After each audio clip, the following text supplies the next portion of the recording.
But before we do that, we have a couple of important people here with us today. You know Betsy Siggins, I believe. Our honoree, our lifetime achiever. And to give us both some recognition, we have Mark McGovern here, the mayor of Cambridge, who'd like to say a few words. Good afternoon. I didn't know if this was some kind of short joke. One microphone I don't have to lower before I... Anyway, it's really nice to be here this afternoon. As some folks know, Denise Jolson from the Harvard Square Business Association, and some other folks know that Harvard Square holds a kind of a special place in my heart. I guess you never stop being a pit rat, but I was a pit rat back in the 80s with my mohawk and my combat boots and my leather jacket, and spent many an afternoon growling at Harvard students and trying to look tough. So it's really nice to be here, and next I'll come a long way.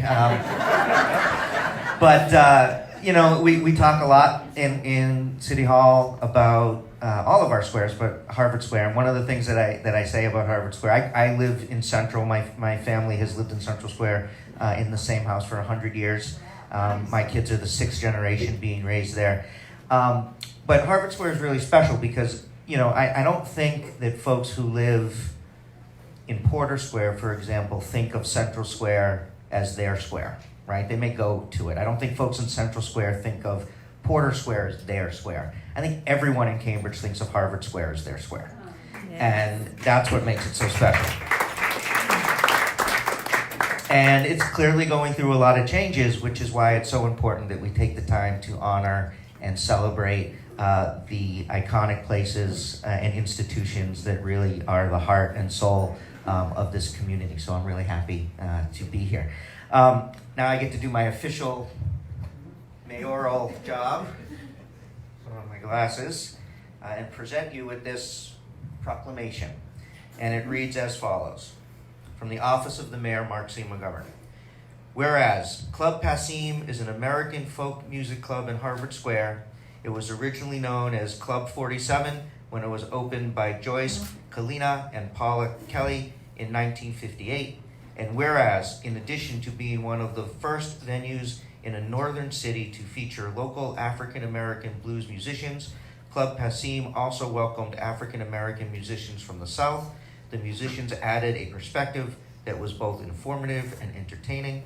And whereas well-loved by musicians and audiences alike, Club Passim is the venue where many up-and-coming artists got their start. And whereas Club Passim has featured a number of artists, including Jackie Washington, the Charles River Boys, Jim Queskin, Jim Rooney, Eric Von Schmidt, Joni Mitchell, Judy Collins, Pete Seeger, Clay Jackson, Ethan Singer, Taj Mahal, and Bob Dylan. Therefore, I, Mark C. McGovern, Mayor of the City of Cambridge, commend Club Passim for over 60 years of contributions to Harvard Square's rich music culture. I encourage all my fellow Cantabrigians to join me in recognizing Club Passim and its many contributions to our community. Signed this 14th day of November 2019, Mark C. McGovern, Mayor of Cambridge.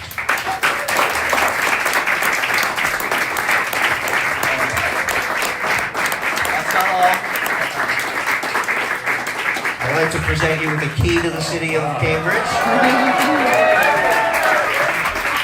Yes.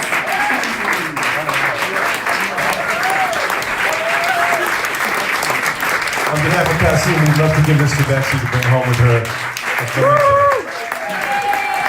So, Joe gave her the keys to the city of Boston earlier in the year, so now she's got both. That means you have to come and lock up City Hall after City Council meetings. He's work in any bank in Cambridge. I wish. Okay, I thought I'd ask.